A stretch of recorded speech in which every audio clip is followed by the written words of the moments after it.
Donc, je disais que la régulation sanitaire internationale, c'est un mécanisme qui permet aux différents pays membres de l'OMS de s'organiser pour répondre à des phénomènes de ce genre.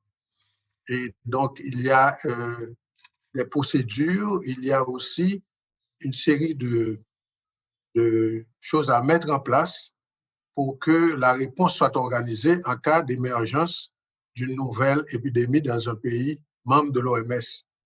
Et il y a une responsabilité commune puisque aucun pays n'a réussi vraiment à se protéger de l'introduction de cette pandémie de COVID-19, mais certains pays ont eu plus de chance que d'autres, ou je dirais des méthodes de contrôle plus efficaces que d'autres. Alors, le COVID-19, bien entendu, est dû, comme tout le monde le sait, à un nouveau pathogène. Et ce nouveau pathogène, grâce au projet technologique, a été rapidement identifié. Rapidement identifié et séquencé.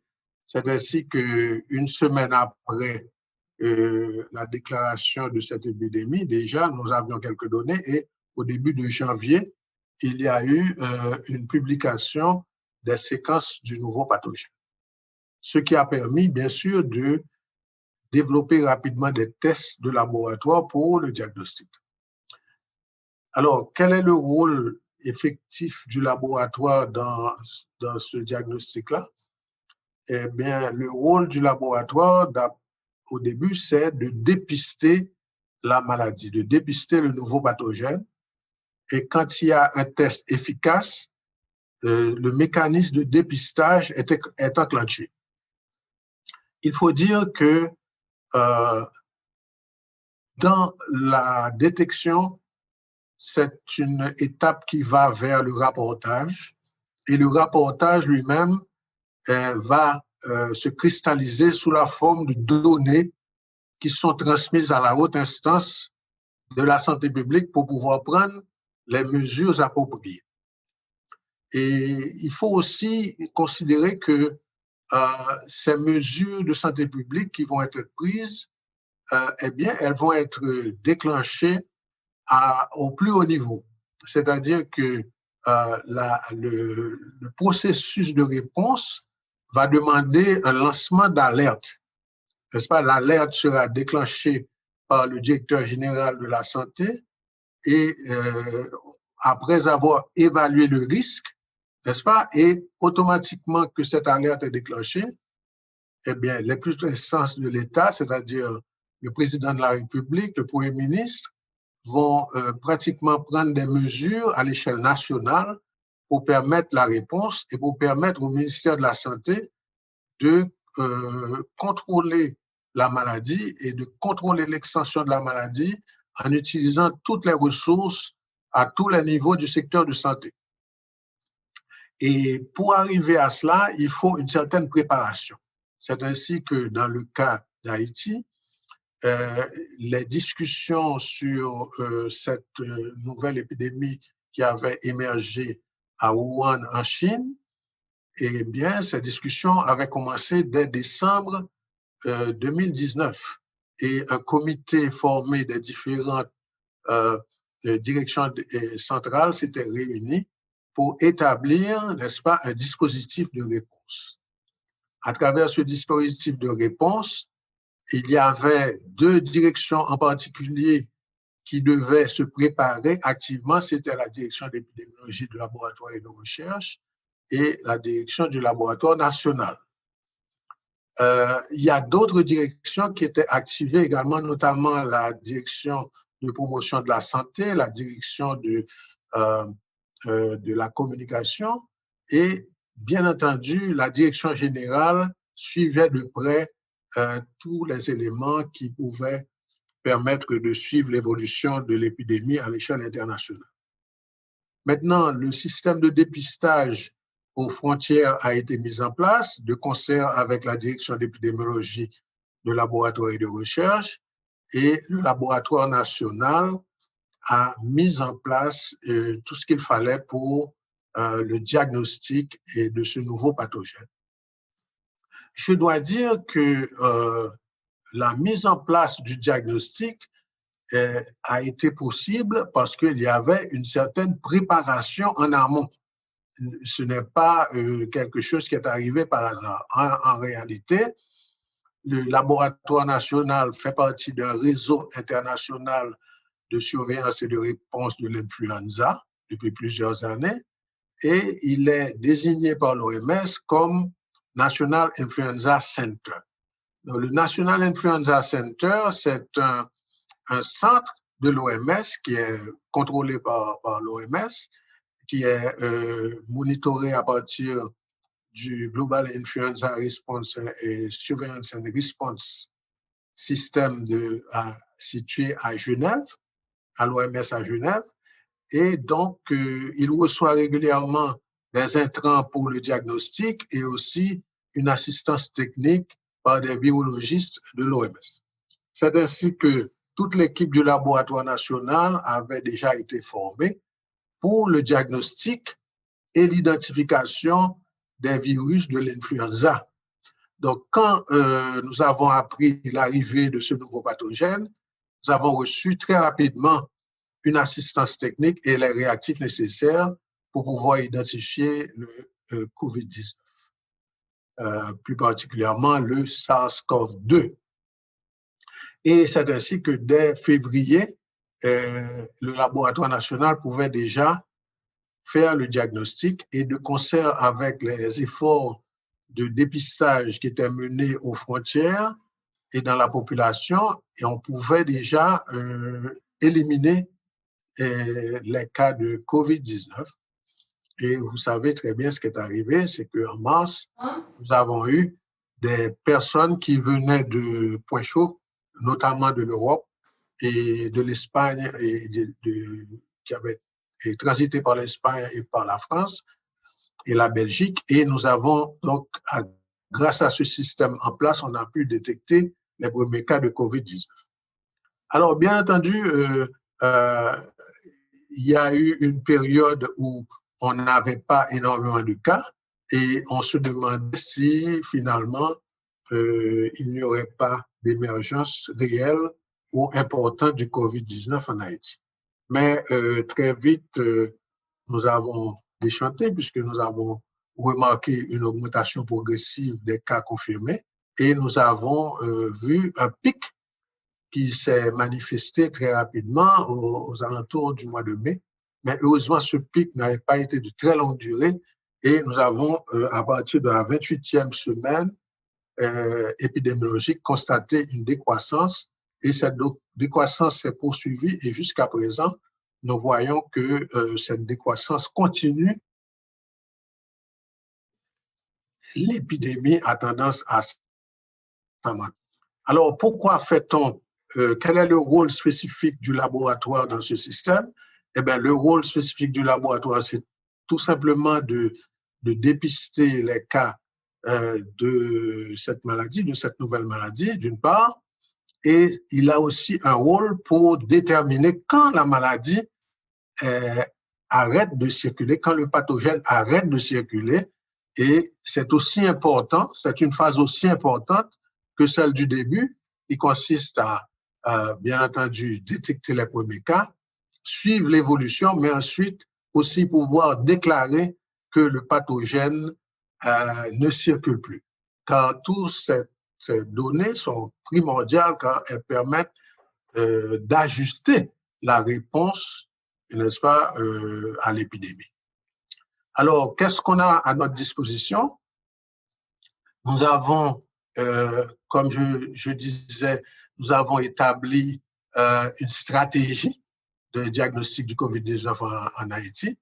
Et là, pour expliquer cette stratégie, nous avons collecté des informations scientifiques sur l'évolution des marqueurs biologiques du pathogène pour pouvoir comprendre l'évolution du pathogène dans le temps, c'est-à-dire l'histoire naturelle de la maladie et l'évolution du pathogène dans le temps. Et dans ce diagramme, vous voyez que l'exposition au virus commence, disons, 2 à 14 jours avant l'apparition des symptômes. Il y a ici une petite fenêtre est de 2 jours ou 3 jours, au cours de laquelle le malade est toujours asymptomatique, mais on voit déjà la réplication virale qui commence. Et cette courbe ici représente l'ARN viral qui est en train de se répliquer, n'est-ce pas, à grande vitesse. Et ceci atteint rapidement un pic assez élevé, puis il y a une décroissance progressive de cet ARN viral qui disparaît presque entièrement au bout de 14 jours. Un petit peu plus tard, vous avez l'antigène, n'est-ce pas, viral qui apparaît. Cet antigène, en fait, ce sont les particules virales qui sont en circulation, soit dans les cellules ou bien dans les sécrétions respiratoires. Et ces particules virales sont constituées de protéines, ces protéines qui sont élaborées lors de la translation du virus à l'intérieur des cellules hôtes. Voilà que l'antigène n'arrive pas au même pic, si vous voulez, que l'ARN génomique, mais il va décroître également progressivement et durer quand même un petit peu plus longtemps que l'ARN viral. Et ensuite, vous avez une fenêtre assez longue où pratiquement on n'a que ces 2 marqueurs-là qui sont présents. Et au bout du 7e jour, on voit progressivement apparaître des anticorps. Des anticorps qui sont élaborés, bien entendu, par le système immunitaire. Et là, vous avez l'IgM qui commence à monter et qui atteint un pic un petit peu après le 14e jour et qui va décroître rapidement. Et ensuite, vous avez l'IgG qui est postérieur à l'IgM et qui va croître beaucoup plus haut que l'IgM et qui va durer quelque temps. Alors, ces éléments sont importants pour pouvoir interpréter les tests de laboratoire. Donc, au début de la maladie et quand la maladie vient d'apparaître, bien entendu, nous avons l'objectif principal qui est la détection des cas, la détection des nouveaux cas pour appliquer les mesures de santé publique qui sont le tracking, n'est-ce pas, des cas d'abord et leur isolement, ensuite la mise en quarantaine des contacts. N'est-ce pas? Ceci, ce sont 2 mesures essentielles de santé publique qui visent à bloquer la transmission de la maladie. Donc, il faut qu'on ait l'assurance que les personnes suspectes de COVID-19 ont un test réellement positif, c'est-à-dire qui détecte la présence du virus. Donc là, on recommande l'utilisation de la PCR, n'est-ce pas, qui est un test moléculaire et qui permet donc de détecter l'ARN génomique et précisément. Donc, c'est un test d'amplification génétique et qui est très sensible et qui permet de détecter au moins 70 à 75% des personnes qui sont infectées à ce stade-là. Maintenant, après un certain temps, n'est-ce pas, on va voir que la décroissance de cet ARN viral va pratiquement coïncider à la fin de la période de la maladie aiguë. Et là, on va entrer dans la zone où les patients sont guéris ou bien ils développent des complications. Et là, la PCR ne sera pas d'une grande utilité. Voilà, donc la première chose qui nous intéresse dans la réponse, c'est un test qui permet de détecter les personnes qui sont à la phase aiguë de la maladie. Maintenant, il y a un autre aspect, c'est le diagnostic clinique de COVID-19. Alors, le diagnostic clinique de COVID-19, c'est un diagnostic d'abord clinique, je dirais, car c'est un patient qui va se présenter avec des signes classiques, c'est-à-dire la fièvre, la toux, aussi des frissons, parfois perte de l'odorat, une perte du goût, une fatigue, et parfois des signes neurologiques. Mais ce patient-là va, en principe, pour 80% des cas, guérir très rapidement. Donc, il va se retrouver dans cette zone-là. Parfois aussi, il y a de nombreux patients qui sont asymptomatiques, qui ont très peu de symptômes, et on pense que jusqu'à 80% des patients peuvent être asymptomatiques ou avoir très peu de symptômes, symptomatiques. Mais il y a une certaine catégorie de patients qui va évoluer rapidement vers des complications. Des complications d'abord d'insuffisance respiratoire aiguë, sévère, et avec des signes caractéristiques qui sont des signes en fait cliniques et biologiques. Alors, ces signes cliniques, bien entendu, ceux de l'insuffisance respiratoire aiguë sévère, compliqués parfois de thrombophilie, c'est-à-dire de manifestations thrombotiques aiguës, et suivis parfois d'insuffisance organique, de choc. Et à ce moment-là, on est dans un syndrome beaucoup plus bruyant, beaucoup plus compliqué, et avec à la suite des signes d'inflammation très, très et forte, une augmentation des signes d'inflammation chez le patient.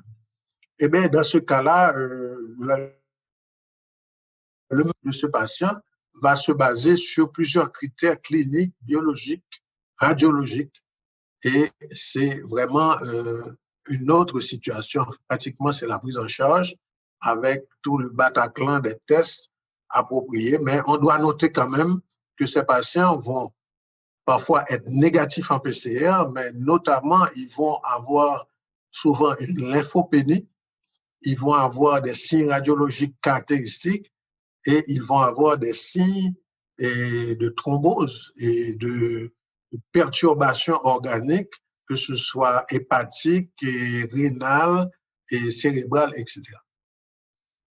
Voilà.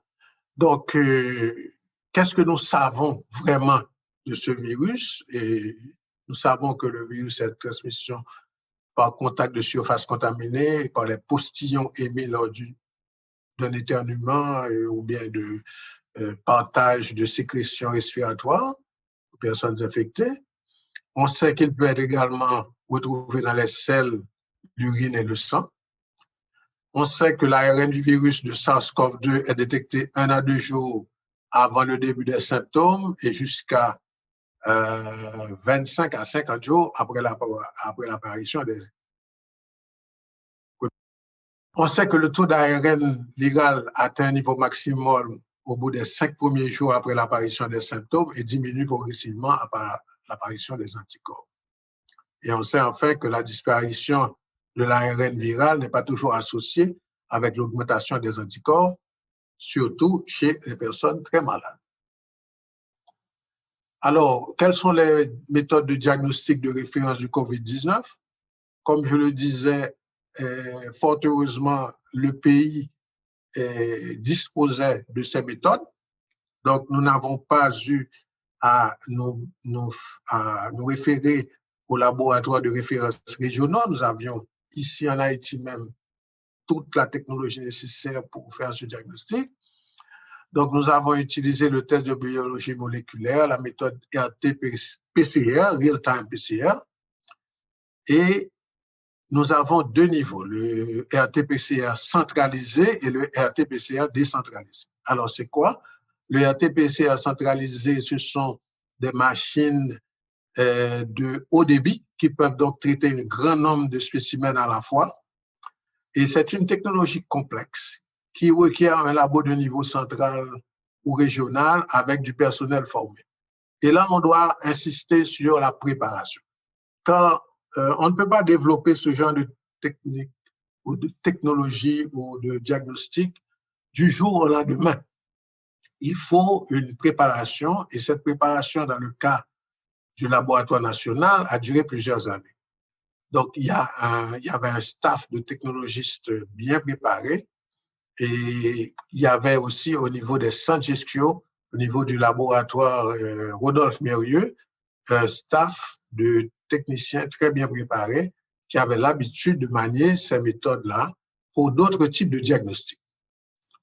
Maintenant, la méthode est réalisée sur des prélèvements faits au niveau du nez et de la gorge. Elle permet de tester un très grand nombre d'échantillons jusqu'à 96 et même plus. En fait, nous avons augmenté encore notre capacité avec des types de machines à très haut volume qui nous permettent de tester jusqu'à 400 spécimens d'un seul coup. Le système a de très bonnes performances. Il permet de détecter l'ARN viral avec pratiquement des gènes, plusieurs gènes du virus, n'est-ce pas? Et ensuite, les résultats peuvent être disponibles entre 48 à 72 heures. Maintenant, il y a aussi les tests de biologie moléculaire décentralisés, ce qu'on appelle le point of care, c'est-à-dire des méthodes plus légères ou des machines plus légères qui sont installables dans des laboratoires de niveau 1 ou de niveau 2, avec un personnel qui est formé, mais qui n'a pas le même niveau de formation qu'au niveau central. Mais quand même, ces laboratoires doivent avoir un certain norme d'infrastructure et de biosécurité pour pouvoir accueillir ce genre de machines-là. Les prélèvements sont réalisés également au niveau du nez et de la gorge et on peut effectuer un certain nombre d'échantillons, jusqu'à 32 échantillons à la fois ou bien par série. Et ce système donne de belles performances également. Et les résultats sont disponibles en 1 heure environ. L'arrivée, c'est que pour le diagnostic de d'autres maladies, notamment de la tuberculose, nous avons déjà un réseau de ces machines de PCR et point of care, PCR décentralisé.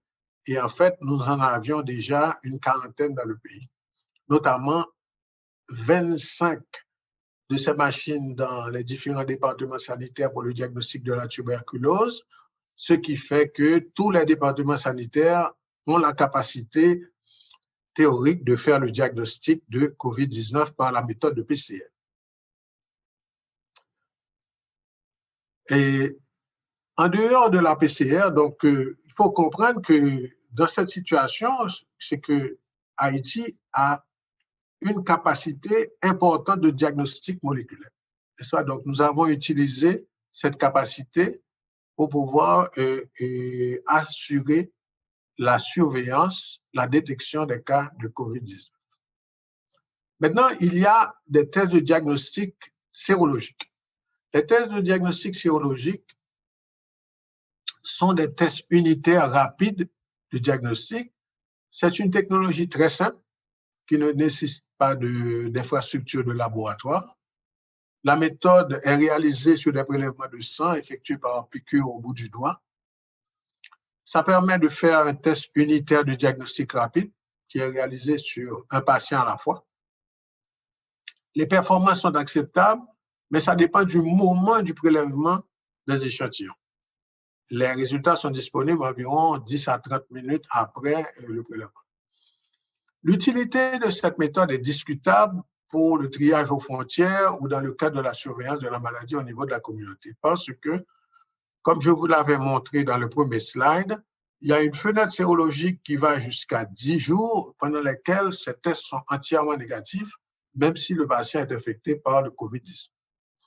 Donc, ces tests ne sont pas vraiment utiles pour le suivi des patients et au début, à la phase aiguë de la maladie, ce qui était très important pour les mesures de santé publique. Alors, si on regarde ce tableau, on voit que ça décrit le nombre de jours après le début des symptômes où les tests peuvent devenir positifs. C'est une étude qui avait été menée sur un certain nombre de patients. Eh bien, quand nous sommes à la phase aiguë, et l'ARN viral peut être détecté chez 66,7% des patients jusqu'à 70%. Les anticorps, par contre, à cette période-là, il n'y a seulement que 38% des patients qui avaient des anticorps détectés par la sérologie. Il y a les anticorps de défense qui ne sont pas les anticorps détectés par cette méthode qu'on vient de décrire. Et ça, c'est très important parce que le patient peut fabriquer des anticorps, mais ces anticorps ne protègent pas contre la maladie. Autrement dit, pour savoir si on a des anticorps qui protègent, il faut doser les anticorps neutralisants.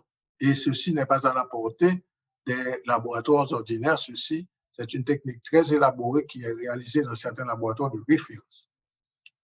Donc, vous voyez que les anticorps de protection, n'est-ce pas, ne sont pas produits en grande quantité. Donc, le fait d'avoir des anticorps, ça ne veut pas dire que vous avez une protection vraiment contre le virus. La combinaison des deux peut donner un paramètre intéressant, c'est-à-dire là, vous avez 78%. En fait, c'est la combinaison des deux diagnostics qui permettrait d'avoir 78%, mais il faut savoir que le test sérologique ne garantit pas qu'on ait vraiment le COVID-19. On verra par la suite pourquoi. Donc, au fur et à mesure qu'on avance dans la maladie, dans la période de contagion, n'est-ce pas, eh bien, on voit que l'importance des anticorps augmente pour arriver jusqu'à 89%, et la combinaison des deux peut atteindre jusqu'à 97%. Après 15 jours, ça peut atteindre jusqu'à 100%. En fait, ce qu'on démontre ici, c'est que les anticorps sont nettement apparus après cette période de 15 jours, mais que à ce moment-là, l'ARN viral, n'est-ce pas, est presque diminué de moitié par rapport à ce qu'il était au début. Voilà, donc ceci est une illustration tout simplement de la courbe qu'on avait montrée au début et qui montre l'utilisation des tests et la périodicité également de cette interprétation. Alors, quelle stratégie avons-nous utilisée pour Haïti? Nous avons utilisé la stratégie centralisée d'abord parce que nous n'avions pas suffisamment de réactifs pour pratiquement opérationnaliser tous les point of care, tous les systèmes point of care dans le pays. Donc, nous avons utilisé la stratégie centralisée avec des prélèvements de cas suspects effectués dans le nez et la gorge. Et ces prélèvements étaient acheminés aux laboratoires centraux, à Delma 33 au laboratoire national et à Gesquio-Imis à Tabar, les seuls habilités à réaliser les tests de biologie moléculaire par RT-PCR classique. Ensuite, nous avons considéré et activé la stratégie décentralisée. Dans cette stratégie, les échantillons des cas suspects seraient acheminés dans les laboratoires départementaux sélectionnés pour faire le dépistage de la PCR sur place, par la PCR sur place. Nous pensons que peut être donné à l'utilisation des tests rapides après une validation rigoureuse par le LNSP. En fait, le plan était établi de cette façon. Il y avait la phase 1 où nous avions une décentralisation partielle du diagnostic par la méthode PCR sur GeneXpert, qui est le système PCR mobile, PCR au point of care. Ensuite, à la phase 2, une décentralisation nationale du diagnostic par la méthode de PCR GeneXpert. Et ensuite, une décentralisation régionale du diagnostic par la méthode de PCR conventionnelle, c'est-à-dire la PCR classique. Et ensuite, en phase 4, une décentralisation nationale du diagnostic par la méthode sérologique, si ces méthodes sérologiques se révélaient efficaces. Donc là, on peut dire qu'on est à la phase 2 et que nous commençons à travailler activement pour la phase 3. Pour atteindre la phase 4, il nous faut avoir un test sérologique qui soit vraiment excellent et qui pourrait détecter la maladie à la phase aiguë. Pour le moment, les tests sérologiques qui détectent les anticorps n'ont pas cette capacité, mais nous sommes en train d'investiguer des tests sérologiques qui détectent les antigènes et nous venons de faire une évaluation du test sérologique antigénique. Maintenant, si vous voyez dans cette carte, nous avons donc au niveau du LNSP et de Gesquio, nous avons 2 laboratoires centraux. Je vous rappelle que tous les départements sont reliés au LNSP par un système de transport d'échantillons. Donc, tous les départements ont accès aux tests à travers le système de transport d'échantillons. En même temps, nous avons installé des machines point of care au niveau du Cap-Haïtien, au niveau des CAI, pas encore pour Miragouane, mais nous avons déjà installé au niveau de Saint-Boniface, au niveau des Saint-Marc, au niveau de nos petits frères et sœurs, et nous allons augmenter considérablement notre couverture en installant des machines au niveau, enfin, les machines sont déjà là, installer la capacité au niveau du nord-ouest, au niveau de la Gandance, au niveau du sud-est et au niveau du centre. Donc, en gros, c'est la phase de PCR qui sera établie au niveau de tous les départements, tout en gardant la capacité de PCR centrale. Nous devons signaler aussi l'hôpital de Milo et l'hôpital universitaire de Mirbalais au niveau du plateau central, qui a été le deuxième, pratiquement le deuxième centre à recevoir la PCR et point of care. Voilà, donc avec ce système-là, la capacité de détection est en train de devenir de plus en plus importante à travers le pays. Alors, quels sont les défis qu'on a retenus pour l'établissement d'un système de diagnostic du COVID-19 à travers le pays? Premièrement, il y a la formation du personnel. Effectivement, pour faire la PCR classique, ça demande un haut niveau de technicité, donc il faut une formation très pointue pour le personnel. Il faut mettre en conformité les laboratoires de dépistage, que même si on utilise la PCR point of care, il faut que les conditions environnementales et les conditions de biosécurité soient réunies. Il faut renforcer le système national de transport d'échantillons. Car si on établit, par exemple, comme c'est notre plan, un laboratoire à la Gonave, et il faudra bien que l'une de la Gonave puisse transporter leur échantillon même à l'une des villes de la Gonave. Ensuite, il faut pouvoir faire une validation des tests rapides, et pour le faire, il faut avoir des méthodes de référence et il faut avoir des panels aussi de référence. Un des défis que nous avons rencontrés, c'est l'acquisition des tests des fournisseurs.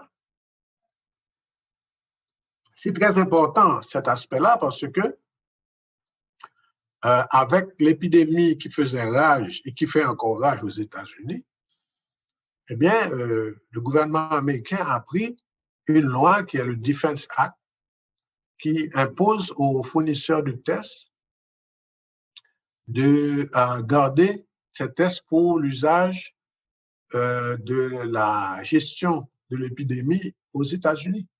Donc, on a eu vraiment beaucoup de mal à acquérir pratiquement ces tests. Et jusqu'à présent, le problème n'est pas entièrement résolu. Notamment, nous avons eu l'aide de l'OMS qui nous a permis de trouver des tests et également d'autres partenaires qui nous ont permis de trouver des tests, mais ceci n'est pas à la portée de n'importe qui. Il faut mettre en place le système de qualité, car ce qui est important, c'est vraiment la qualité du diagnostic. Et ce système de qualité va passer par plusieurs étapes, plusieurs normes et de qualité qui doivent être respectées dans les laboratoires. Il faut renforcer, bien entendu, la biosécurité. Et en cas d'épidémie, vous avez un considérable des cas. Et ce qui se passe, c'est que vous avez des déchets toxiques ou infectieux, et il faut absolument que les laboratoires puissent traiter ces déchets. Et enfin, assurer le transport rapide de toutes ces données qui sont générées à la direction d'épidémie des laboratoires de recherche pour analyse et pour génération du rapport journalier sur l'évolution de l'épidémie. Voilà, donc je voulais vous montrer ceci. Je vais essayer de mettre une autre slide.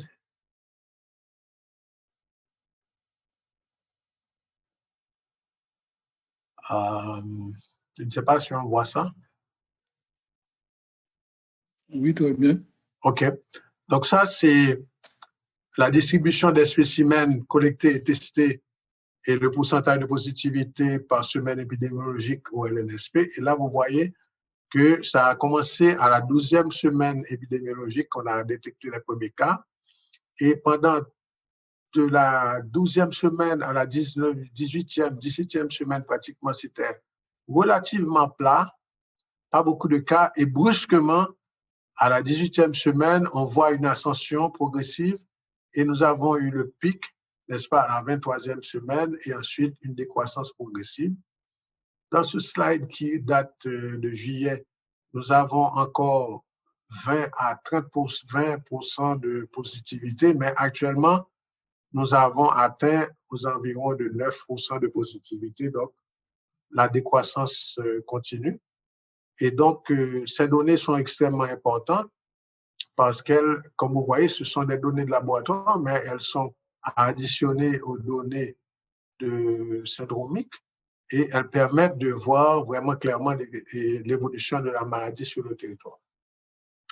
Donc voilà, c'est cet aspect-là qui est, je crois, fondamental dans la gestion de l'épidémie et qui permet de prendre les décisions nécessaires pour la gestion de l'épidémie de COVID-19.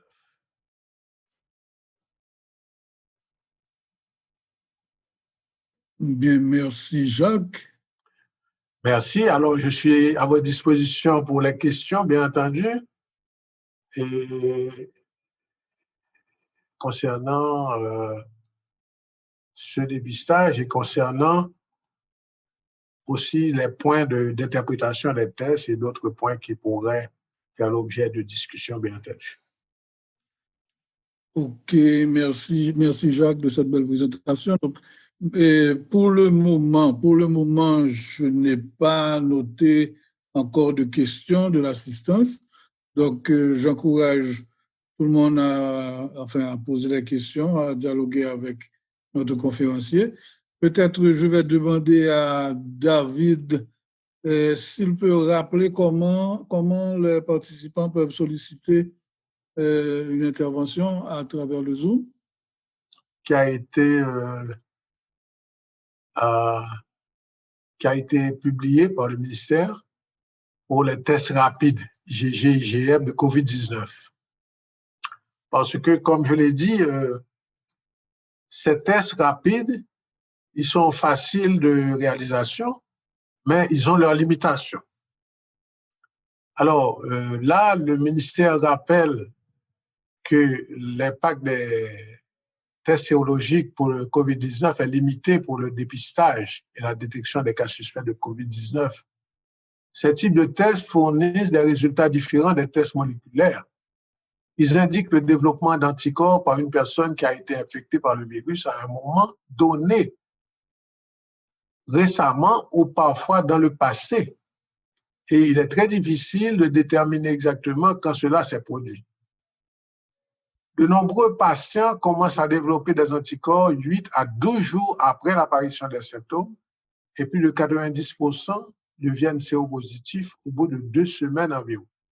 Après ce pic, les anticorps IgM ont déjà commencé à diminuer, tandis que les anticorps IgG persistent beaucoup plus longtemps.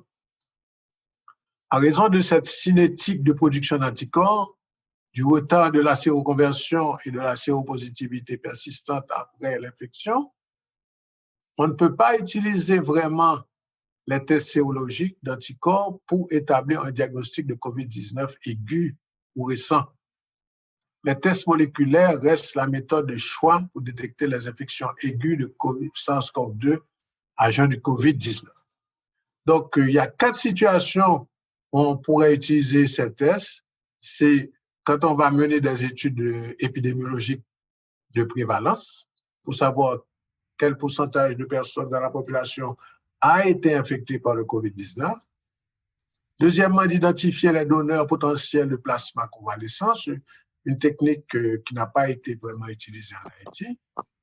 Troisièmement, évaluer la réponse immunitaire chez les receveurs de vaccins.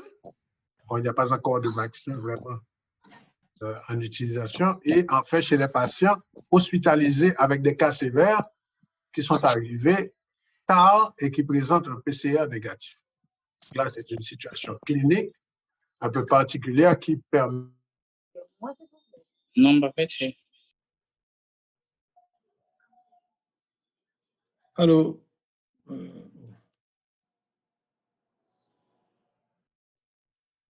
ça a été partagé avec les laboratoires, avec les hôpitaux également et les centres de traitement COVID. OK. Alors, j'ai peut-être déjà une question, Jacques, pour toi. OK. En fait, c'est une question de Dr. Généus. La commission multisectorielle a annoncé une étude pour expliquer les raisons du faible impact de la maladie en Haïti. Savez-vous si cette étude se fera avec des tests rapides ou le PCR? Alors, je voudrais apporter quand même une petite précision à ce niveau, c'est que la commission multisectorielle a annoncé une étude de prévalence. Ah ouais? Donc, cette étude de prévalence, soit une méthode sérologique par ELISA, qui est une méthode très sensible, assez sensible, ou bien, et aussi des méthodes avec tests rapides. Mais pour la méthode avec tests rapides, ce sera probablement utilisé si ces tests rapides-là démontrent après validation une bonne performance. Et ça va être utilisé probablement sur des groupes cibles avec le test rapide. Maintenant, l'étude, comme je disais, ne va pas, ce n'est pas une étude sur les causes de la non-dissémination ou la non-gravité, si vous voulez, de l'épidémie. Ça va apporter des informations sur le niveau de protection de la population vis-à-vis du COVID-19. Cependant, il est très important de noter que la présence d'anticorps ne veut pas dire que la personne est protégée. Malheureusement, on n'a pas cette évidence. C'est-à-dire que la présence d'anticorps, c'est une preuve que la personne a été en contact avec le virus. Ça ne donne pas la garantie que cette personne est protégée contre une nouvelle infection ou bien, oui, une nouvelle infection. Voilà, on n'a pas cette garantie jusqu'à présent. Donc, pour expliquer le comportement de l'épidémie en Haïti, il y a d'autres facteurs à investiguer. Juste avant de passer à une deuxième question, il y a, par rapport à ce que Dr. Bonsi vient de dire, en parlant de réinfection, et est-ce qu'on peut faire le point sur certains articles qui avaient parlé de l'existence de plusieurs types de SARS-CoV-2, type A, B ou C, de géographies différentes, ou encore de souches S ou V différentes et de virulences différentes? Est-ce qu'il s'agit de, comme un dernier cas qui a été trouvé en Chine, où il y a eu une réinfection d'un patient qui était COVID positif, qui a été guéri, mais apparemment, il y aurait une souche différente et il aurait été à nouveau infecté donc par une autre souche. Oui. Juste pour faire le point sur cette affaire exactement. Type de souche. Alors, ce qu'on sait, c'est qu'il y a plusieurs souches, effectivement, circulantes du virus. N'est-ce pas? Chaque fois que le virus passe à travers une population donnée, eh bien, il acquiert une certaine mutation, il s'attire des mutations parce que dans le processus de réplication virale, il y a des erreurs qui s'introduisent et donc le virus lui-même, le génome du virus se modifie par le changement de certaines séquences dans ce génome. Alors, vous avez l'émergence de souches différentes qui apparaissent au fur et à mesure. On a pu détecter des séquences qui sont, semble-t-il, associées à une certaine virulence. De même, on a également récemment trouvé des séquences qui s'apparenteraient à une diminution de la virulence. Donc, tout ceci est en étude. Je dois signaler que le Laboratoire national de santé publique envoie des souches à l'OMS et également à CDC Atlanta pour un séquençage total du génome, de telle manière à étudier les mutations éventuelles ou le type de souche circulante sur Haïti. On n'a pas encore les résultats, mais c'est un système établi par l'OMS qui est global et donc tous les laboratoires de référence le font et on aura une idée assez claire de la distribution des souches. Cette distribution de souches, elle est importante dans certains pays et moins importante dans d'autres. Ça dépend de la circulation virale et de l'heure, enfin, la période d'introduction, bien entendu, de ce virus. Mais on peut déjà, selon la cartographie qui est partagée avec nous, on peut voir que certaines souches, par exemple la souche G, la souche H, sont plus prévalentes aux États-Unis, tandis que la souche S est plus prévalente à l'Est. Donc, on peut voir la circulation des souches à travers le globe. Pour Haïti, on n'a pas encore de données vraiment claires sur quel type de souche circule, mais on aura ces données. Très bien. Je relais une intervention du docteur Eunice Derivois, qui remercie pour cette belle présentation. Et sa question est la suivante. Quel est le statut des gens testés, c'est-à-dire gens symptomatiques ou personnes sollicitant un dépistage parce qu'ils pensent avoir été exposés? Alors, il y a un questionnaire et ce questionnaire doit être rempli par la personne qui pense avoir été en contact avec un cas COVID, n'est-ce pas? Donc, cette personne-là va remplir ce questionnaire et, en attendant les résultats, sera mis en quarantaine. Donc, la mise en quarantaine sera levée si le résultat est négatif, bien entendu, correspondant à la période éventuelle de contamination. Et ensuite, cette personne devra utiliser de manière très stricte les recommandations, méthodes barrières, etc., port du masque, lavage des mains, distanciation physique. Oui, ça, il ne faut pas en sortir. J'ai une deuxième question du docteur Franck Généus. Quelle est votre recommandation pour l'utilisation des tests rapides en milieu hospitalier? Alors, quand on a des patients qui arrivent avec des signes de COVID-19 avérés ou bien suspects de COVID-19, n'est-ce pas? Et que ces patients montrent des signes de gravité. Dans ce cas-là, d'après l'évaluation que nous avons faite des tests antigéniques, on peut utiliser un test antigénique pour avoir un indice de suspicion de COVID. Si le test est positif, à ce moment-là, on peut prendre des mesures rapides d'isolement et commencer le traitement du patient, car on sait que le COVID évolue très rapidement, n'est-ce pas? Il faut quand même demander une confirmation par PCR. Il faut quand même le faire. Pour les tests d'anticorps, ces tests peuvent induire en erreur. Ils peuvent induire en erreur pour deux raisons. Premièrement, ils peuvent être négatifs alors que le patient est infecté.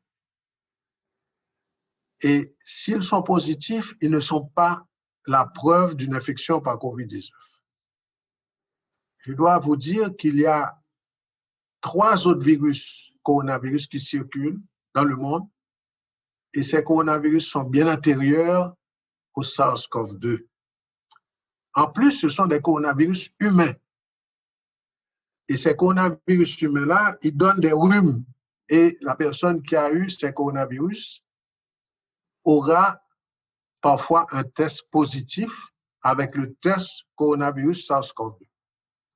Donc, on n'a pas vraiment la garantie d'interprétation d'un patient qui a un test sérologique SARS-CoV-2 positif, anticorps, je veux dire.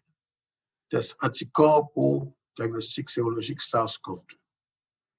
On n'a pas cette garantie et donc ces tests sur des explorations épidémiologiques pour connaître le statut sérologique de la population sur laquelle on fait l'enquête.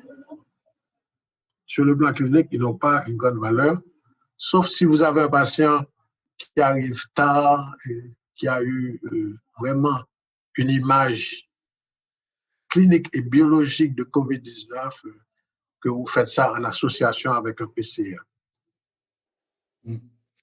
Et il y a une autre question.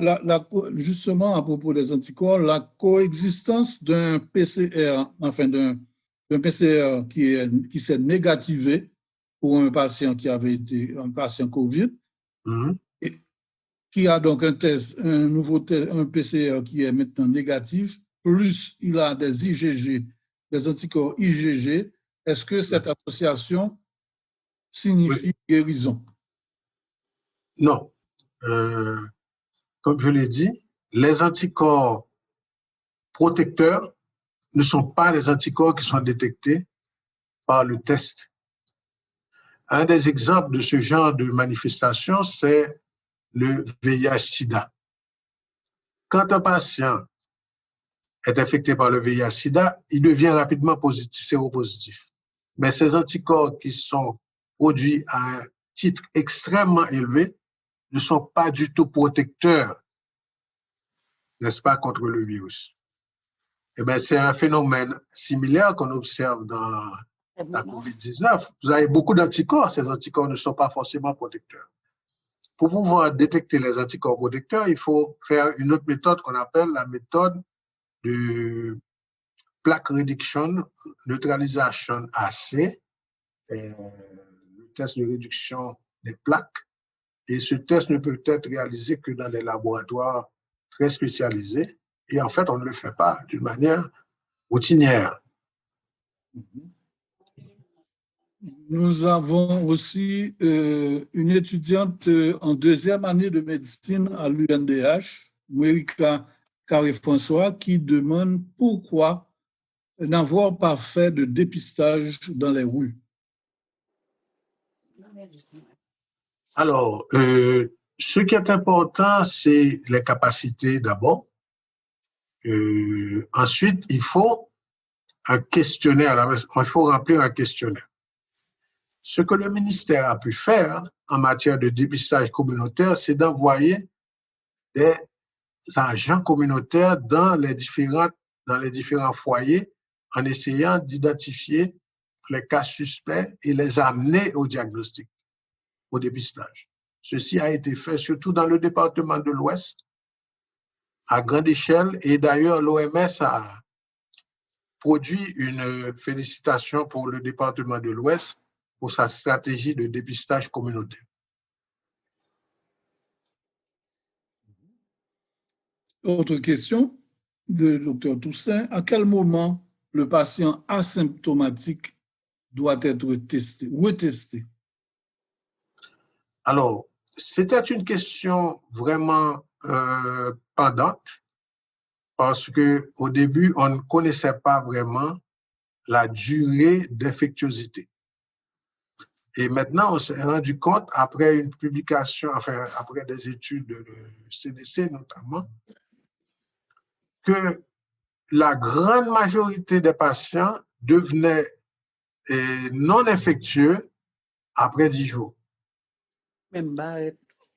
N'est-ce pas? Donc, pratiquement, rappelez-vous qu'au début, les recommandations de la DLR, c'était d'attendre d'abord 14 jours. Ensuite, si c'était encore positif, on renvoyait encore pour 21 jours. Et si c'était encore positif, on renvoyait jusqu'à 30 jours.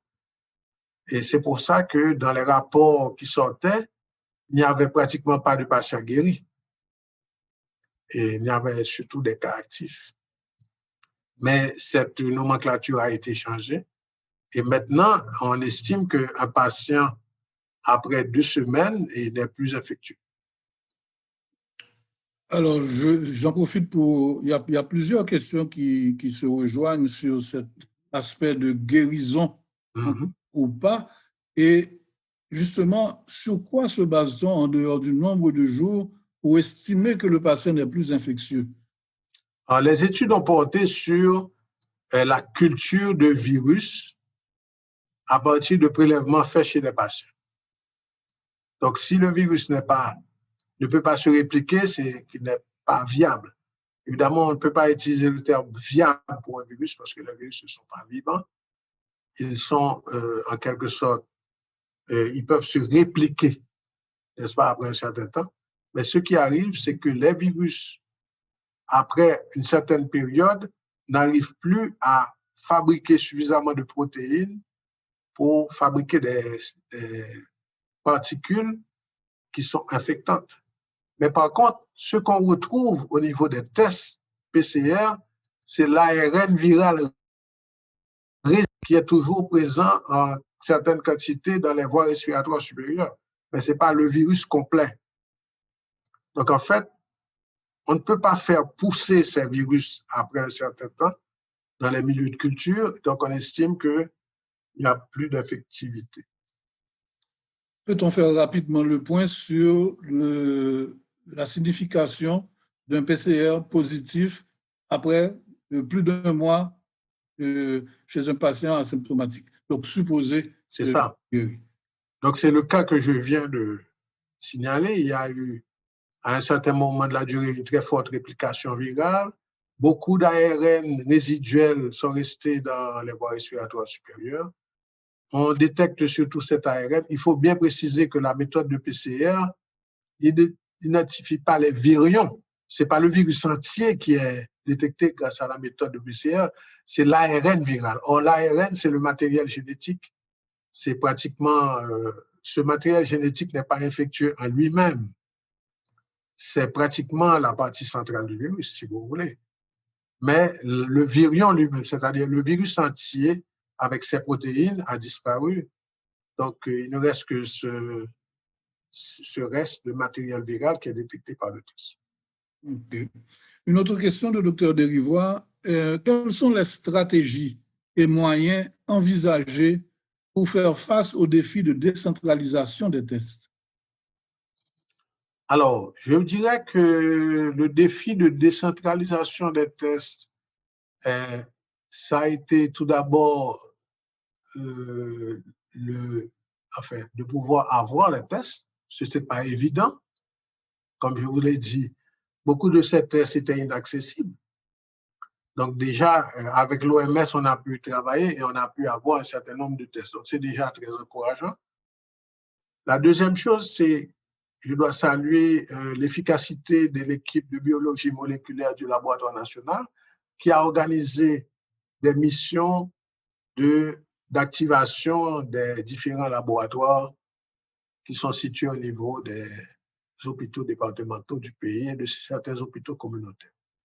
Donc, très rapidement, ils ont été dans ces centres, ils ont fait des formations de recyclage et ils ont donné ces réactifs et rapidement, tous ces centres-là ont été activés et ont commencé à tester.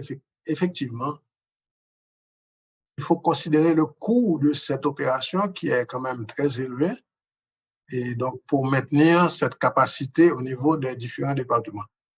Mais c'est très encourageant parce que, en fait, ça démontre que le pays a une capacité assez forte de diagnostic pointu pour détecter des maladies émergentes. Oui, c'est pas une petite affaire. Et nous avons une question de Dr Brunel Delaunay.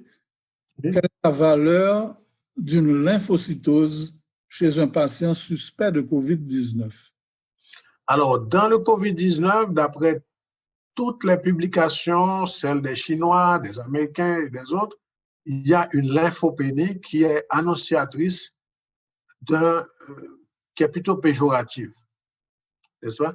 Donc, quand on dit dans cette lymphopénie, il se caractérise par un pourcentage de lymphocytes bas avec un nombre absolu de globules blancs normaux. Et donc, dans ce cas, la lymphopénie est facilement au-dessous de 800 par millimètre cube. Donc, une lymphocytose, ce serait en défaveur d'un diagnostic de COVID-19. D'accord. Et nous avons des remerciements du docteur Généus qui veut profiter de l'occasion pour remercier le laboratoire national pour avoir été sur le front de la guerre contre le COVID-19, contre la COVID-19, pardon. En tant que directeur d'hôpitaux, je suis témoin, donc je parle pour le docteur Généus, témoin des sacrifices des équipes de dépistage du laboratoire national. Bravo et merci. Merci, docteur Généus. C'est le devoir des équipes et qui continuent leur travail, comme c'est prévu, n'est-ce pas, pour la gestion de cet aspect de l'épidémie. Il faut dire que, je ne l'ai pas dit, mais c'est important de dire qu'au début, nous n'avions que des équipes mobiles qui partaient faire les prélèvements. Et maintenant, nous avons des sites de prélèvement et que nous avons installés au niveau surtout de l'aire métropolitaine. Nous avons, je crois, 5 sites de prélèvement actuellement dans lesquels les patients qui ont des suspicions peuvent aller pour se faire tester. D'accord. Nous avons aussi une intervention du docteur Efène Emmanuel. Au tout début, on avait prévu, en dehors d'aucune étude scientifique, 1500 morts par jour dues à la COVID-19. La réalité est tout à fait différente. Qu'est-ce qui explique, selon vous, ce miracle? Est-ce une carence de dépistage actif et massif de cas ou il s'agit d'autres facteurs? Merci. Bon, là, donc, oui, par rapport aux prévisions, je pense que il n'y a pas eu de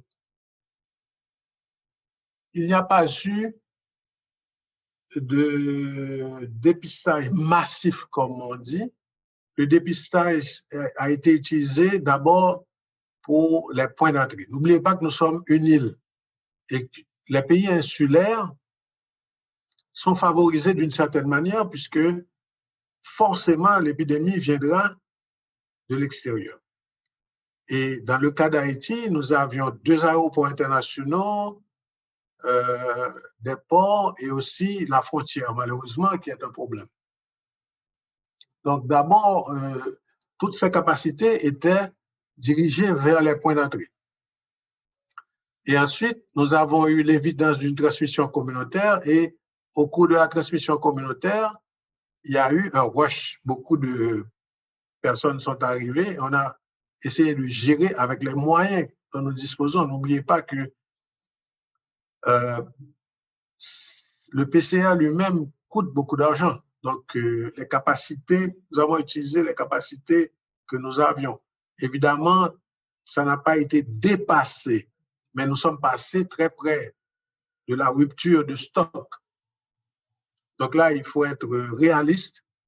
On n'aurait pas pu tester beaucoup plus que ce qu'on a fait, mais avec ce que nous avons testé, on a pu quand même suivre l'évolution de l'épidémie. Maintenant, pourquoi on n'a pas eu la catastrophe? Rappelez-vous que la catastrophe était prédite à partir d'une évaluation, d'une modélisation. Une modélisation dynamique. Et ces modélisations dynamiques, elles ne sont pas toujours exactes. Il y a d'autres facteurs à prendre en compte.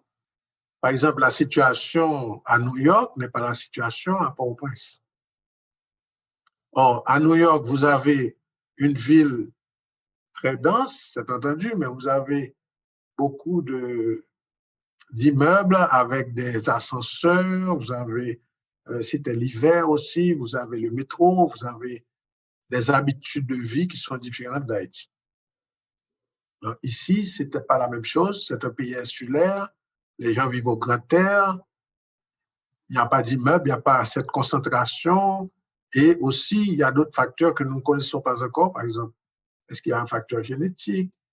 Est-ce qu'il y avait, il y a un article qui est sorti qui parle du caractère protecteur de BCG, or c'est un pays avec une charge de tuberculose importante. Beaucoup de gens ont reçu le BCG. Et quand on regarde la situation de la pandémie, par exemple en Afrique, on est très frappé du fait que les pays africains ont des chiffres qui correspondent tout à fait à Haïti. Donc, il y a eu le même comportement de l'épidémie. Et là, je parle de pays pauvres comme la Guinée, comme le Sénégal, d'autres pays qui n'ont pas des moyens extraordinaires et qui n'ont pas testé de manière vraiment extensive. Donc, on ne peut pas relier le fait d'avoir testé au comportement de l'épidémie. Il y a d'autres facteurs que nous ne comprenons pas encore et nous n'avons pas encore toutes les données sur les souches. Nous ne savons pas quelle souche a pénétré sur le territoire national. Oui, alors, juste avant la prochaine question, juste pour approfondir un petit peu, c'est vrai qu'il y a beaucoup de facteurs qui ne sont pas maîtrisés, mais pour revenir à cette question de, entre guillemets, déficit de dépistage, parce que quand même, effectivement, on n'a pas beaucoup de tests, on est bien obligé de les gérer, et maintenant, ça veut dire aussi qu'on n'a pas la capacité de tester vraiment énormément non plus. Donc, dans ce sens, avec d'autres facteurs, comme par exemple le fait que chez nous, la majorité de la population soit jeune, on sait que chez les jeunes, la grande proportion est asymptomatique, les gens infectés, et la culture aussi qui veut traditionnellement que, bon, c'est plutôt un fétiche ou bien quelque chose, en tout cas certainement quelque chose d'autre que la COVID qui a tué la personne. Et est-ce que le fait aussi que nous avons chez nous on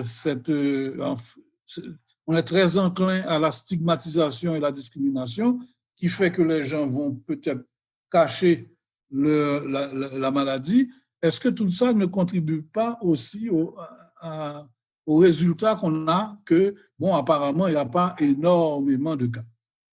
Alors, comme vous voyez, la stratégie nous a permis quand même de voir l'évolution de la maladie.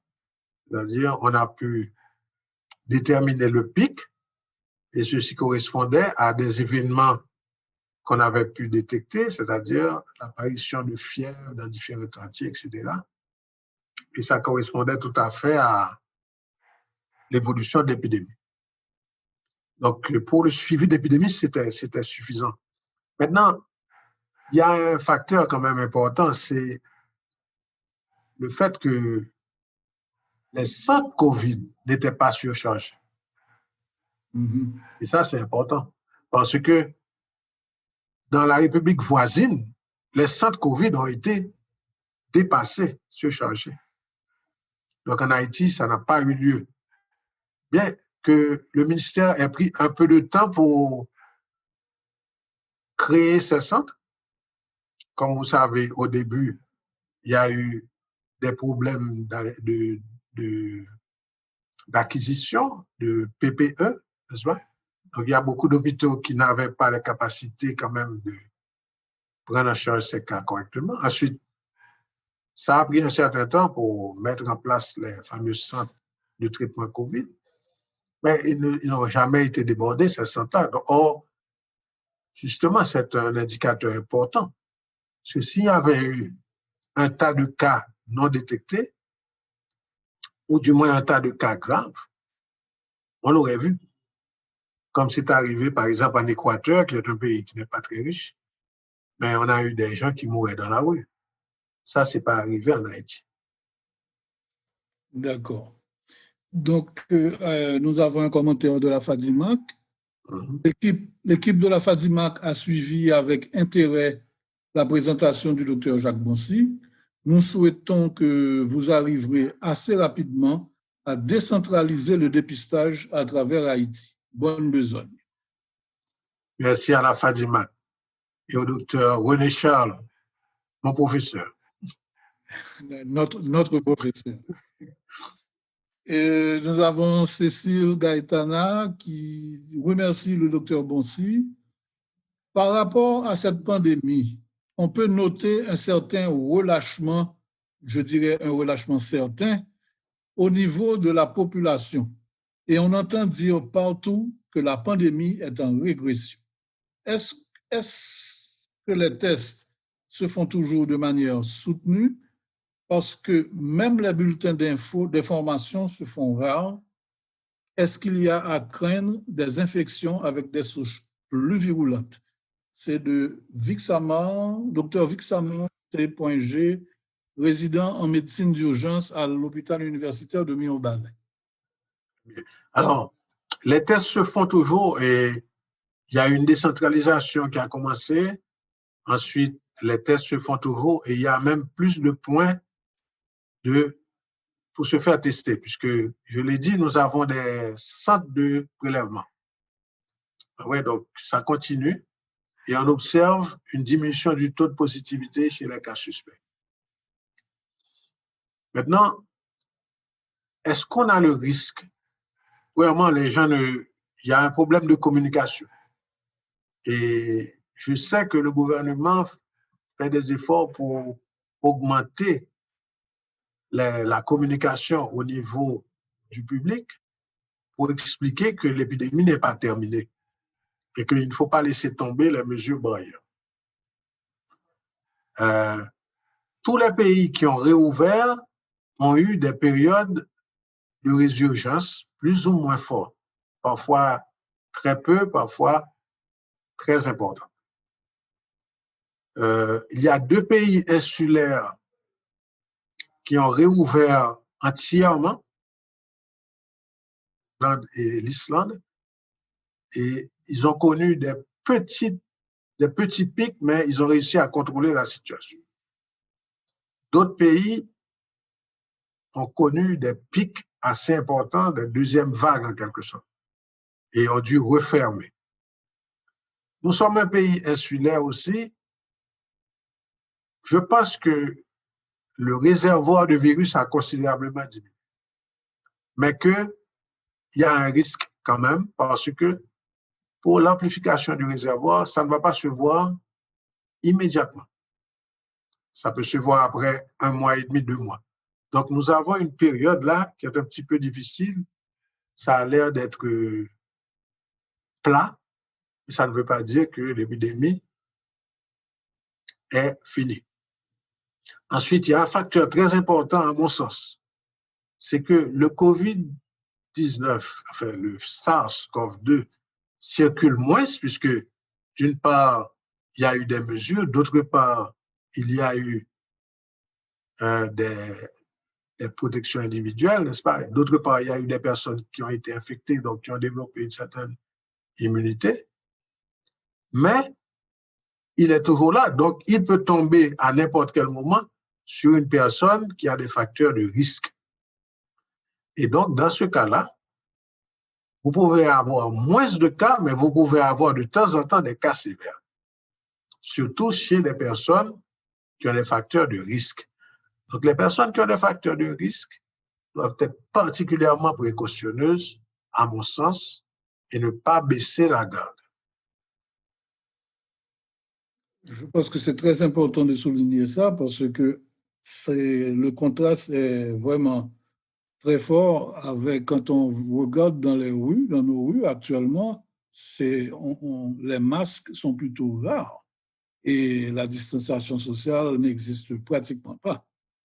Et je rappelle la dernière question du docteur Vixama, est-ce qu'il faut craindre des infections avec des souches plus virulentes? Alors là, ça peut arriver. L'introduction de nouvelles souches est un phénomène qui probablement a affecté certains pays. Il faut dire qu'Haïti a pratiquement perdu son tourisme. Oui. Et que c'est un pays relativement isolé, n'est-ce pas? À partir de la République dominicaine, on a quand même à peu près, je ne dirais pas 10%, enfin 10% des cas suspects qui sont positifs, qui reviennent de la République dominicaine.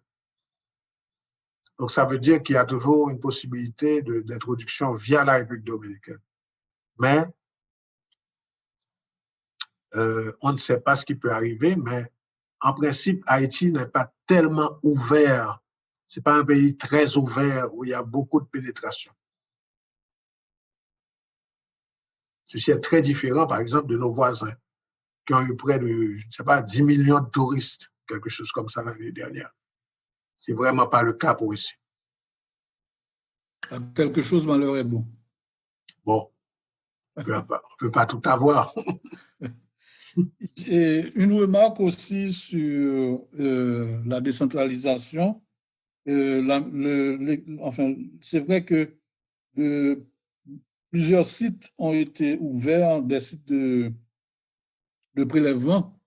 Cependant, et les résultats, alors que les résultats sont annoncés de 48 à 72 heures, les résultats attendent parfois plus d'une semaine, 8 à 10 jours. S'agit-il de problèmes passagers? Ça, c'est une première question.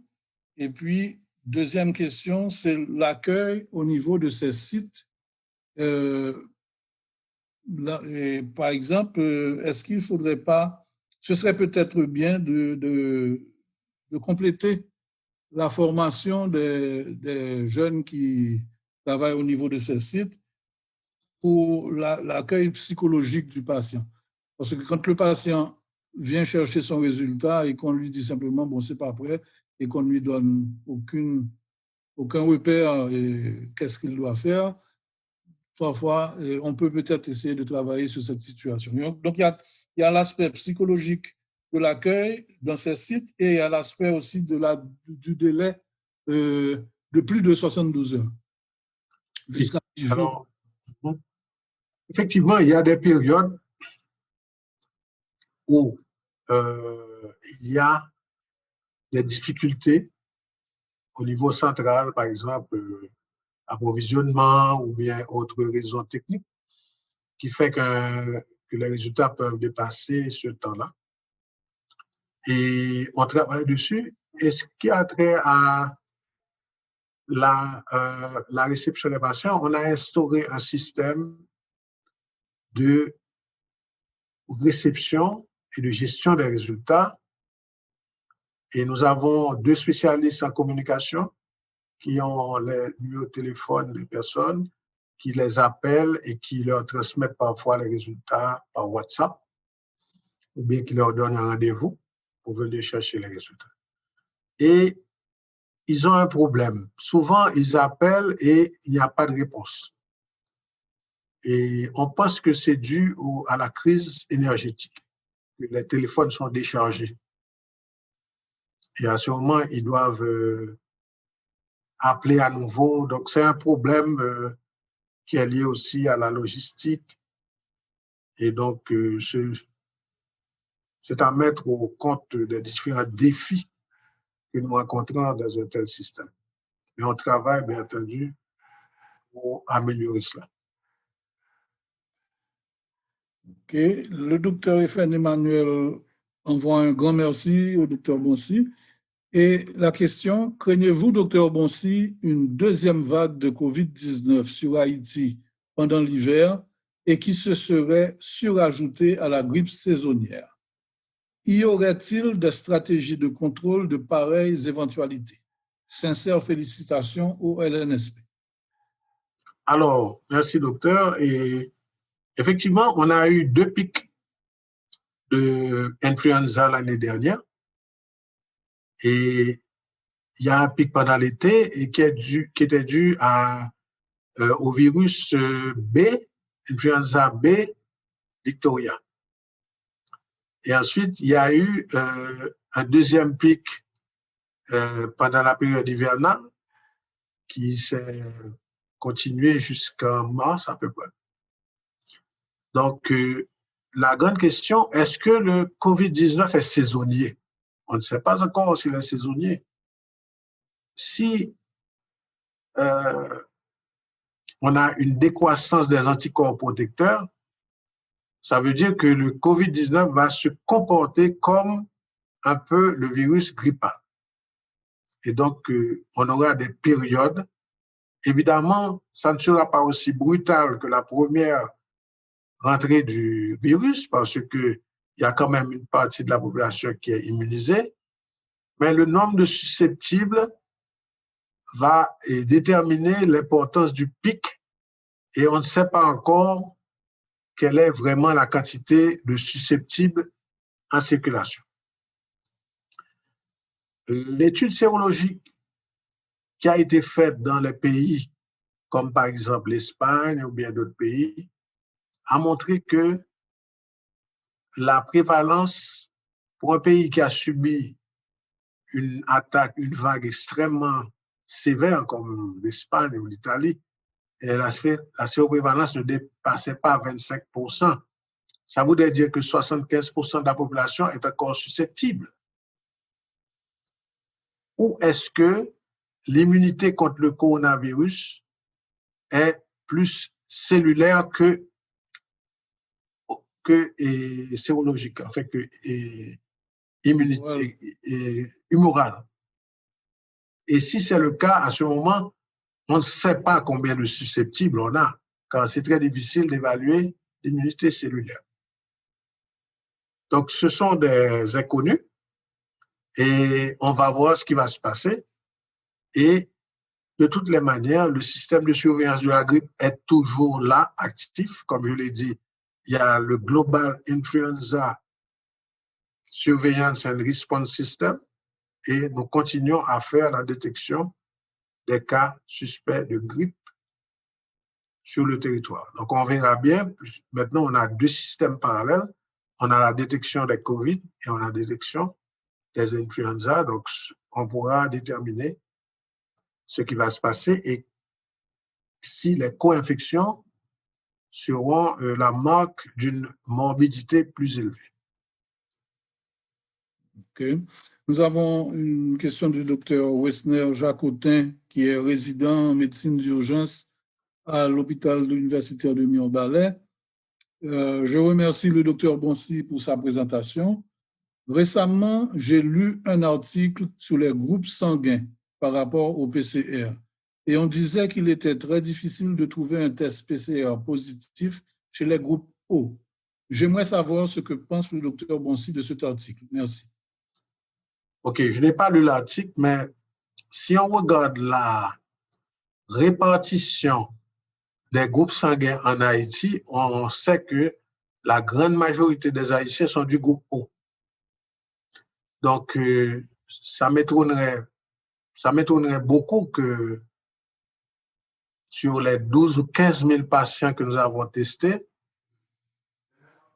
et que tous les positifs soient d'un groupe différent de groupe O. La grande majorité des Haïtiens sont de groupe O. Ça m'étonnerait beaucoup. Il faudrait qu'on fasse l'estimation en Haïti. Mais malheureusement, on n'a pas les capacités de le faire, que le patient vient pour un prélèvement nasopharyngé, pas pour un prélèvement sanguin. Donc, ce sont des études à encourager. On pourrait le faire, ça serait intéressant. On pourrait le faire. OK. Et docteur Fontil, merci docteur Bonsi pour cette présentation enrichissante. Est-ce que les tests rapides antigéniques sont disponibles dans les différents départements? Alors, les tests rapides antigéniques ont été introduits par une firme qui représente une firme coréenne qui s'appelle SD Biosensor. Ce test était en évaluation à l'OMS et je pense qu'il y a une dernière évaluation indépendante qui vient de sortir qui montre un certain intérêt dans ces tests. Pour Haïti, nous avons fait une évaluation de ces tests et nous avons trouvé que ces tests-là ont une faible sensibilité, mais une forte spécificité. Donc, autrement dit, ils viennent sur le format rapide, c'est-à-dire on peut faire un diagnostic assez rapide. Cependant, s'ils sont négatifs, ils ont une valeur prédictive négative très basse. On ne peut pas éliminer un diagnostic de COVID avec un test antigénique négatif. Mais par contre, s'ils sont positifs, ils ont une valeur prédictive positive élevée.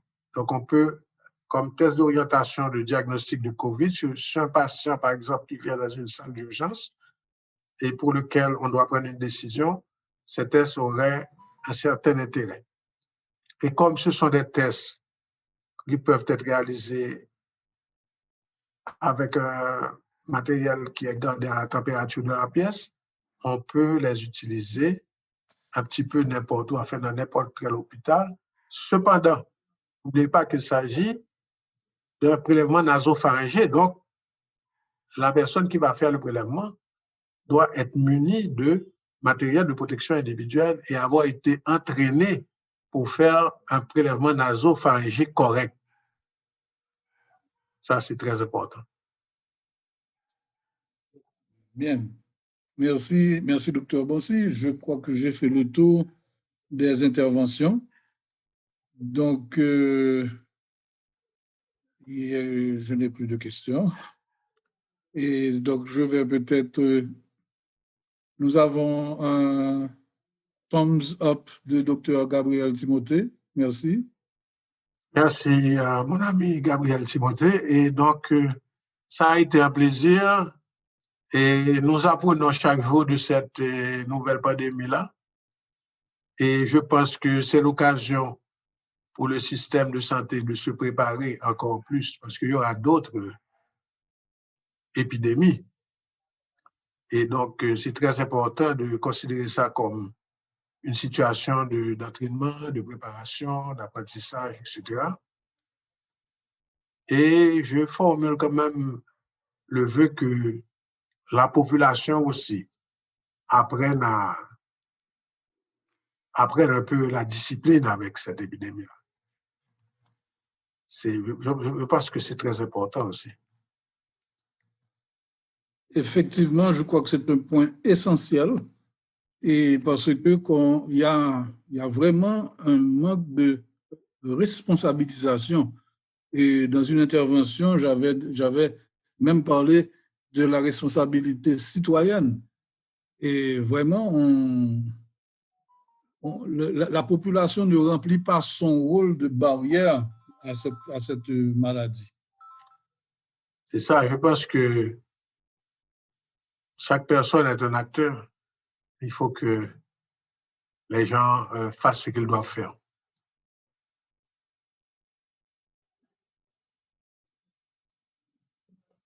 Je crois qu'on a effectivement encore beaucoup de pain sur la planche en termes de sensibilisation et d'information aussi.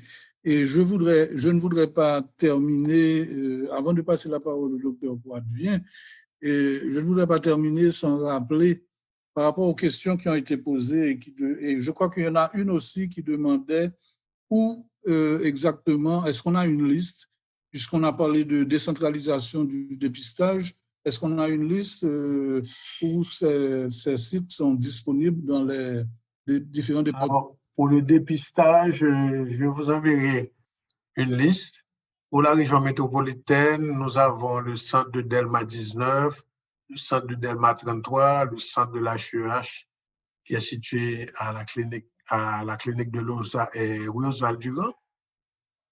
Et nous avons des sites de dépistage aussi au niveau des hôpitaux, de plusieurs hôpitaux. Et donc, il y a aussi nos petits frères et sœurs. Et donc, on essaie maintenant de disséminer des sites de tests, pratiquement, de testing au niveau de tous les départements. OK. Eh bien,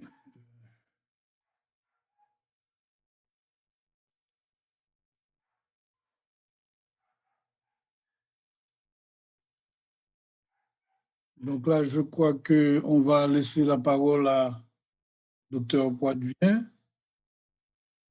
Dr. Poitvin, est-ce que tu peux ouvrir ton micro?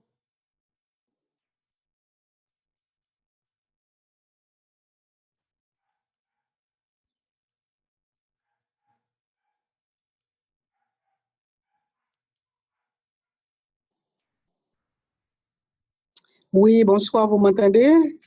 Oui, très bien. Ah, d'accord. Bon, vous m'excusez parce que, en fait, ça se referme à chaque fois. Donc, l'occasion de dire les merci au docteur d'avoir accepté l'invitation du Forum médical pour répondre à plein d'interrogations, je pense, de la communauté, non seulement médicale, mais aussi à la grande frayeur aussi que les patients ont eu, à la grande au gros Tu passes mal. Est-ce que tu m'entends mieux là? Là, ça va mieux. Ok, là, ça va d'accord. mieux, oui. Ok, d'accord. Donc, l'occasion de remercier vraiment le docteur Bonsi parce que c'était d'une nécessité urgente, d'accord,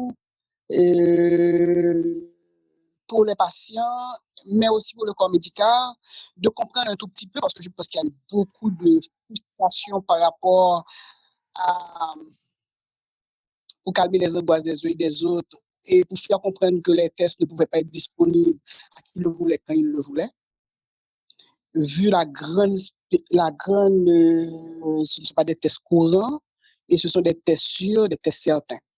Mais j'ai été aussi très heureuse en tant que clinicien, et je pense que tout le monde a entendu et a compris que le COVID, ce n'était pas, c'était le laboratoire, c'était les diagnostics, mais c'était aussi la clinique. Donc, ce qui a, je pense, beaucoup de gens ont pris leurs responsabilités, beaucoup de gens sur la place ont pris leurs responsabilités quand il fallait avoir des patients, de faire ce qu'il y avait à faire, parce qu'effectivement, c'était une maladie clinique et il fallait prendre des décisions cliniques avant même d'avoir les tests ou même sans test. Surtout que le degré de gravité était énorme dans le cas de complications et on a même dit dans la littérature internationale 2 heures suffisaient pour tuer un patient. D'accord? Donc, souvent 2 heures, on n'avait surtout pas le temps d'avoir des tests. Donc, ça a permis de prendre, donc je pense que les gens ont entendu et ont compris ça et que c'était une maladie clinique, donc il fallait prendre les responsabilités cliniques avant d'avoir les tests. Je pense que tout le monde aussi, je te remercie parce que cette histoire de l'infopénie là aussi, parce que effectivement, c'était un facteur qui était présent. Une fois qu'on a bien regardé, qu'on a su, même en dehors, et effectivement, même en dehors des tests positifs, effectivement, il y avait une certaine biologie qui était très suggestive. D'accord, je pense que les uns et les autres l'ont retenu, cette lymphopénie-là, avec, comme tu me l'avais dit dès le départ, un taux de globules blancs, des leucocytes qui étaient 3 fois supérieurs aux lymphocytes. OK? Donc, c'était classique, effectivement, ça a été retrouvé. Et je pense que les cliniciens qui sont sur la plateforme feront la révision de leur cas d'accord, pour permettre aussi d'élaborer quel était le bilan biologique pour Haïti minimal qu'on pouvait faire et qui pouvait orienter aussi le diagnostic. Tu n'as pas beaucoup parlé, tu as parlé des tests inflammatoires sur le plan clinique, au point de vue biologique aussi. Moi, j'ai vu des CRP qui peut pas faire. élevé, oui, c'est ça, très élevé, plus que 20. Des VS dépassant 100, 120, Oui, des CRP 48, beaucoup etc. d'inflammation, c'est ça. Et qu'il fallait traiter. Rapidement. Voilà. Parce qu'on parle de complications, on parle de Covid, on parle de tout ça, mais tout ça. Donc, c'était une maladie, effectivement, qui était une maladie clinique qu'il fallait prendre en charge de façon clinique pour éviter des complications qui survenaient très tôt. Donc, avec ou sans PCR, il fallait y aller.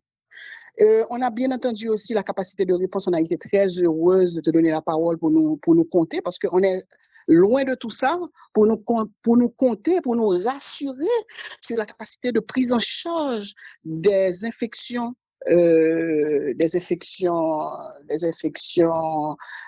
émergentes, des nouvelles pathologies, les nouveaux pathogènes émergents, parce que ça rassure en tout cas.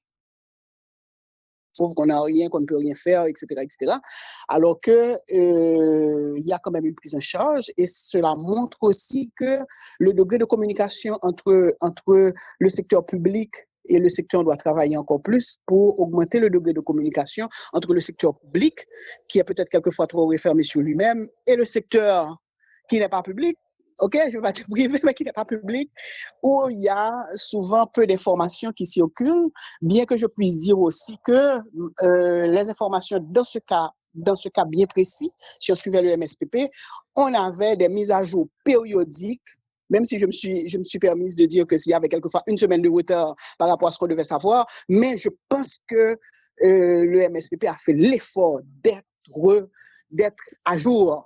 Et ça nous a plu aussi, nous du secteur privé, ça nous a rassurés aussi un tout petit peu, parce que, pour savoir où on allait. Vous voyez? Donc, avec des patients, parce qu'il y avait beaucoup d'angoisse, beaucoup de décisions qu'il fallait prendre avec ou sans test. Donc, je te remercie grandement. Je pense que tout un chacun a vraiment bénéficié de tes propos. Donc, j'en profite aussi pour remercier le public qui est venu entendre ce que le forum médico-chirurgical a mis à leur disposition. Il faut vous dire que nous sommes un groupe d'une trentaine de médecins et de chirurgiens sur la place qui, à l'occasion du Covid, mais nous allons continuer même en dehors Covid, de dire que bon, il faut une réflexion, et une réflexion qui englobe qu'on fait écouter à tous les professionnels de la santé, pas seulement aux médecins et aux chirurgiens, mais aussi à tous les professionnels, que ce soit de laboratoire, que ce soit de la pharmacie. On essaie d'éviter le plus largement possible, mais aussi des patients. D'accord? Parce qu'il y a des patients qui ne sont pas médecins, mais ils sont très intéressés, et ce sont des gens qui peuvent nous aider aussi à avancer en les écoutant un tout petit peu et à voir quel est l'impact de ce que nous disons et de ce que nous faisons. Parce qu'on donne des réponses. Moi, je n'ai pas fait de test rapide du tout. J'ai dû accepter. Donc, quand on a des patients qui écoutent et qui peuvent comprendre les meilleurs de nos réflexions quelquefois que nos appels scientifiques, donc je pense que c'est bien. Donc, j'en profite pour remercier tous ceux qui se sont... On sait que c'est un petit peu tôt, 5 heures de l'après-midi, mais on remercie tous ceux qui ont pu se connecter pour entendre cette excellente présentation. J'en profite aussi pour remercier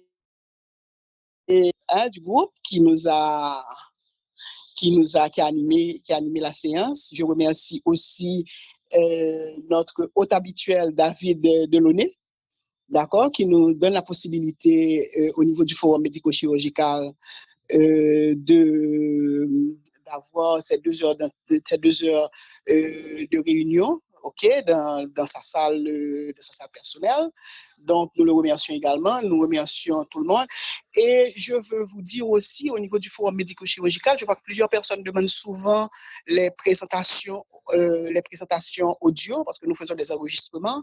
Et je peux déjà vous annoncer que s'il n'y a pas de problème particulier qui fait qu'on doit garder enregistrement. Donc, tous ceux qui nous demandent, on transfère le plus que possible, surtout si les conférenciers n'ont pas d'objection. On transfère volontiers ces audios-là, d'accord? Et je pense que j'ai vu quelqu'un demander, je pense c'est un audio, une ou deux personnes demander. Donc, je pense qu'on va en discuter avec le docteur Bonsi pour voir de quelle mesure on peut partager cet audio-là avec vous. Mais nous sommes en train de nous préparer aussi au niveau du forum médico-chirurgical de faire un travail réflexif, de synthèse et de prise en charge des recommandations, ok, pour que ça ne s'oublie pas. Vous voyez, donc probablement, il y aura des écrits qui vont vous être proposés par rapport à ça, par rapport aux excellentes présentations que nous avons aussi dans le cadre du Covid-19, mais nous allons continuer sur les problèmes, sur les pathologies et les maladies qui intéressent Haïti et les Haïtiens. Donc, merci encore à tout le monde. Ça a été un plaisir. Docteur Bonsi. Merci. Et tous mes compliments aux organisateurs du forum. Et c'est un acte qui vient du Covid parce qu'on est devenu virtuel. Et donc, Oui. il faut rester comme ça, un peu virtuel, et on peut faire des choses vraiment intéressantes.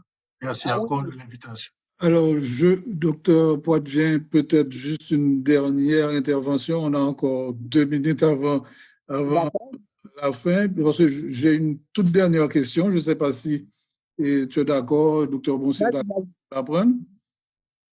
Il y a docteur Carré Théodore qui demande quel est le traitement adopté, la thérapie adoptée par le MSPP. Alors, il y a un document qui est sorti, et donc je n'ai pas ce document sur mon ordinateur, et donc je pourrais vous faire avoir ça via le forum, puisqu'il y a un document, une recommandation du MSPP sur l'approche de prise en charge qui a été élaborée par différentes directions du MSPP avec la direction d'organisation des soins. Très bien, mais je crois que, au risque de me tromper, mais on va faire vérifier rapidement, je crois que ce document est disponible sur le site web du ministère de la Santé, qui est www.mspp.gouv. C'est ça. HT. Et je signale que dans le site du ministère, il y a un espace et le ministère a vraiment, à l'occasion de cette pandémie, aménagé dans son site un espace spécialisé pour les informations sur la COVID-19. Donc, je vous invite à les consulter et puis maintenant, n'hésitez pas à nous faire des commentaires pour améliorer. Mais de toutes les façons, sur le site, il y a aussi une page web pour le Laboratoire national de santé publique. On te remercie. Oui, là aussi, je ne sais pas si vous m'entendez. Allô? Oui, je termine juste ma phrase. Allô? Oui, Geneviève? Oui. Okay. Je termine juste ma phrase. OK, parfait. J'ai pas... Non, je disais qu'au niveau du site web du ministère, il y a aussi des pages web du Laboratoire national de santé publique qui publie des bulletins aussi. Donc, vous pouvez consulter ça sur le site web du ministère. Et toutes les informations, ce sont les informations qui viennent de la direction de l'épidémiologie, de recherche de laboratoire, la DELR. Donc, voilà, n'hésitez pas à consulter le site web du ministère. Et tu as la parole, Geneviève. Oui, d'accord. Excuse-moi encore pour tout à l'heure. Alors, ce que je voudrais dire, ça, c'est une réponse importante. Comme je disais tantôt, on a senti la présence du ministère. OK? On a senti la présence du ministère, même si quelquefois les informations étaient décalées. Donc là encore, c'est une invitation. Je pense que c'est une grande première aussi pour qu'un ministère haïtien soit plus ouvert au public. Donc, c'est l'occasion d'y aller, effectivement, puisqu'il y a des informations qui sont mises à jour. Donc, il faut y aller. Dans ce cas-là, effectivement, c'était des informations qui étaient à jour et mises à jour régulièrement. D'accord? Donc, on invite tout le monde à le consulter, public comme privé, parce que c'est à l'attention de tout et chacun. D'accord? Donc, pour mettre un peu final, je dois dire que nous vous invitons nous avons des fidèles, nous savons des gens que nous voyons régulièrement et sur le forum. Et nous vous invitons, d'accord? La plus prochaine conférence, on va parler d'éthique, okay, de bioéthique. C'est important, vous avez entendu qu'on parle d'études à droite, à gauche. Donc, on pense que c'est important de soulever si on doit mettre en marche, la COVID nous donne la possibilité de mettre en marche des études pour avoir des informations précises sur ce qui se passe en Haïti dans le domaine de la santé. Donc, il faut bien qu'on parle de bioéthique. Donc, la prochaine présentation sera sur la bioéthique. Donc, nous vous invitons tous. Ce sera avec le docteur Gérald Lerbourg.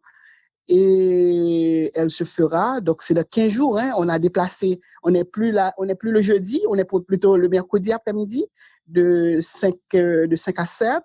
Et la prochaine présentation donc, sera le mercredi 9, sera pour le mercredi 9 septembre, donc avec le docteur Lerbourg, et pour parler de bioéthique. Donc nous vous attendons tous. Et encore une fois, merci au docteur Bonsi, merci à Gilles Delaunay, merci à Frédéric Barreau-Desjans et merci à vous tous qui nous avez rejoints cet après-midi. À bientôt. À bientôt. Au revoir. Merci. Merci.